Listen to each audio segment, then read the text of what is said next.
A primeira leitura de hoje, retirada do livro do profeta Zacarias, ela tem como pano de fundo, é bom que a gente entenda, como acontecia no tempo do profeta Zacarias a visita de um rei ao outro rei.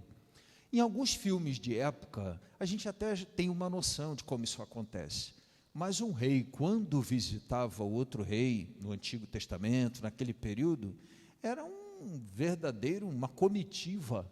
Não era só o rei que ia ali nos camelos e dromedários, não. A Sagrada Escritura, inclusive, até descreve, em alguns trechos do Antigo Testamento, que era uma grande procissão de camelos e dromedários. Iam os ministros do rei, a família do rei, o rei, toda a corte acompanhava o rei levava presentes, o rei visitante, para o rei visitado oferecia hospedagem, o rei visitado oferecia alimentação, conforto, e costumava também, por ocasião da ida do rei visitado, oferecer presentes, de modo que o protocolo previsto para a visita de um rei envolvia luxo, riqueza, custo, uma logística, um aparato absurdo, E o profeta Zacarias, ignorando toda essa logística prevista, ignorando todo esse protocolo aí, essa etiqueta prevista,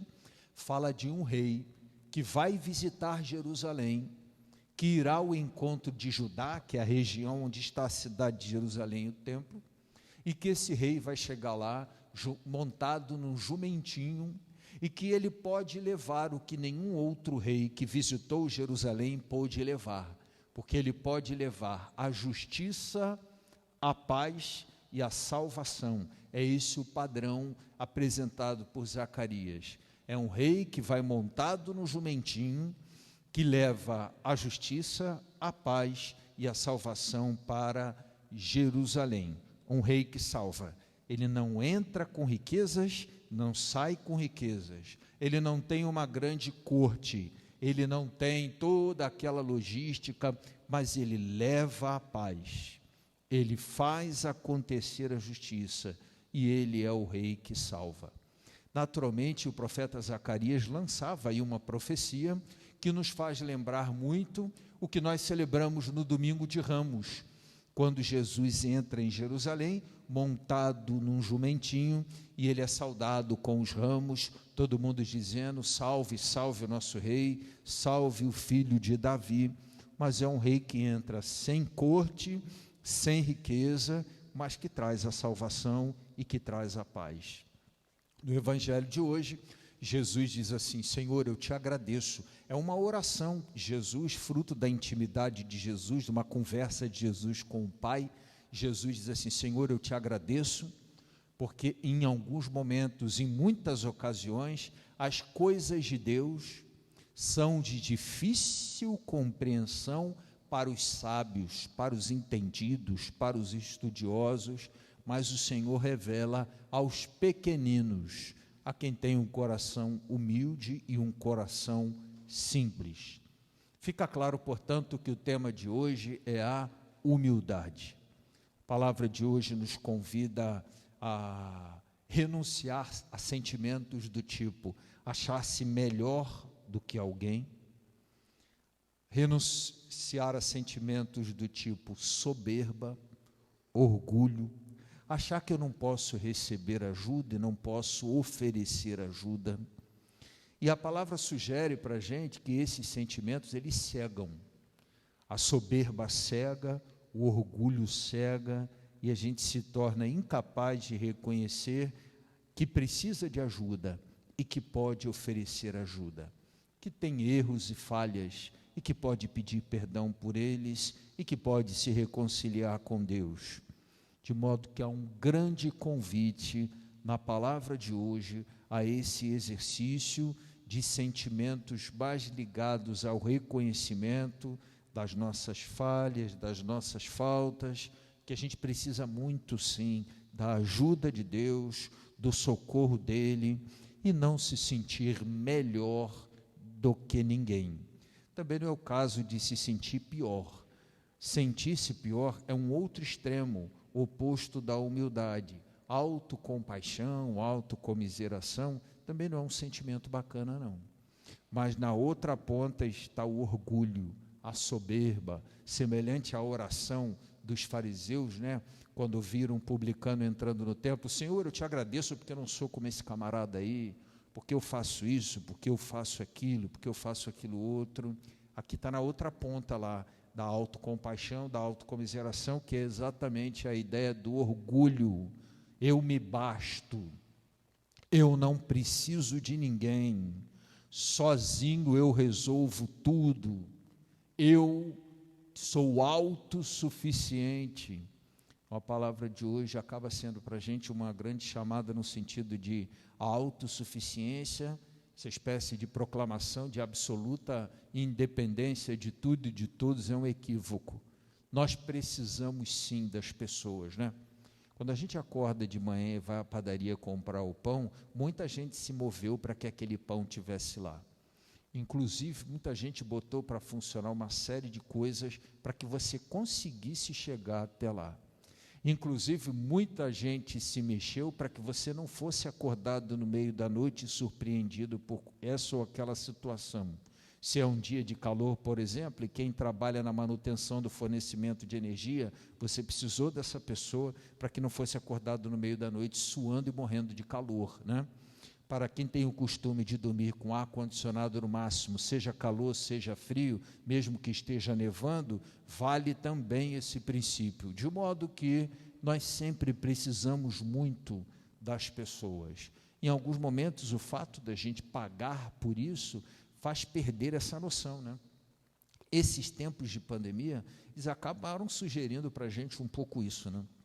A percepção de que a gente precisa mais das pessoas do que pensam. Por exemplo, as mães que estão em casa, ou os pais com os filhos, talvez não tivessem pensado tanto do quanto eles precisam dos professores e da importância dos professores, e que aturar os filhos deles não é moleza, né? Que não é uma coisa assim tão simples quanto pareça ser. E uma série de outras observações e experiências desse período que nos ajudaram a entender um pouco isso. Nós vivemos numa rede de solidariedade, uma rede em que estamos sempre precisando uns dos outros, e essa consciência baixa um pouco a nossa bola, para a gente perceber que, de fato, né, não é grande coisa. Uma vez eu ouvi uma música que dizia assim, que no final vai todo mundo feder. É uma ideia bem interessante dessa imagem, né? A gente achar que é melhor do que alguém, que é pior do que alguém, né? Basta visitar o cemitério, lá está cheio de gente autossuficiente, cheio de gente que se orgulha ou se orgulhou de não precisar de ninguém e precisou que alguém cavasse o buraco, que alguém botasse no caixão, que alguém descesse, né? De modo que nós precisamos sim, e essa consciência deve nos ajudar muito. Ela nos salva. Essa humildade, essa consciência acaba nos salvando. Eu sugeri ontem uma música que eu gosto muito, que a gente cantou na homilia. A gente vai cantar agora para terminar a homilia, porque eu acho que ela é bem bacana, né? Será que Tony vai lembrar?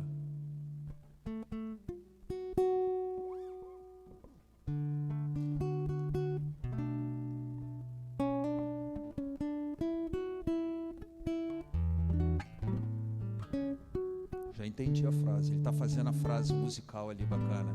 O que agrada a Deus em minha pequena alma é que eu ame minha pequenez e minha pobreza.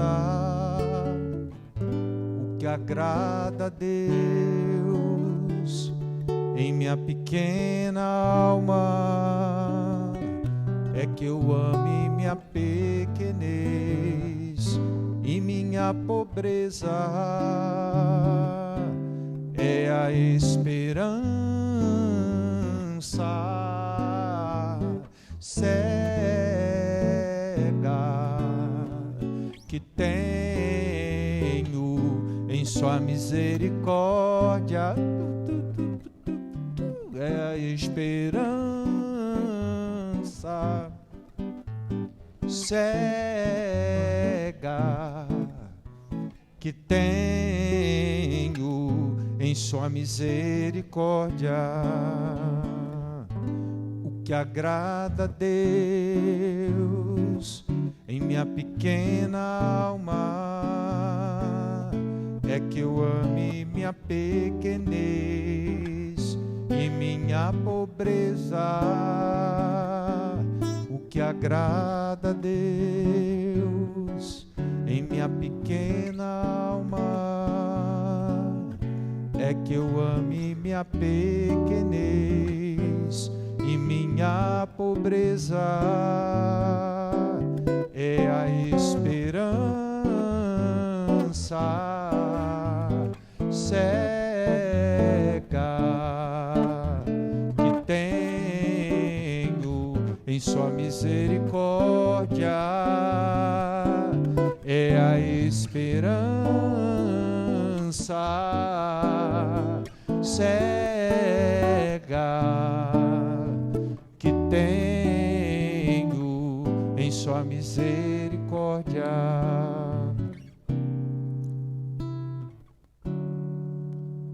Antes de professar a nossa fé, eu fiz assim para a coroinha, vai cantar um pouquinho, ela saiu correndo. Aí não voltou mais, cadê ela? Sumiu, né? Porque ontem o nosso coroinha falou, né?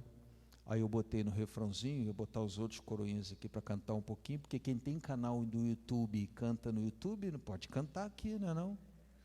Mas, olha, eu acho que ela evaporou, rapaz. Ela sumiu. Então vamos lá. É a esperança cega que tenho em sua misericórdia. É a esperança, cantaram não, cega que tenho em sua misericórdia. Não cantaram, poxa, ia até fazer uma propagandazinha do canal do YouTube, não vou fazer, né? Não vou fazer.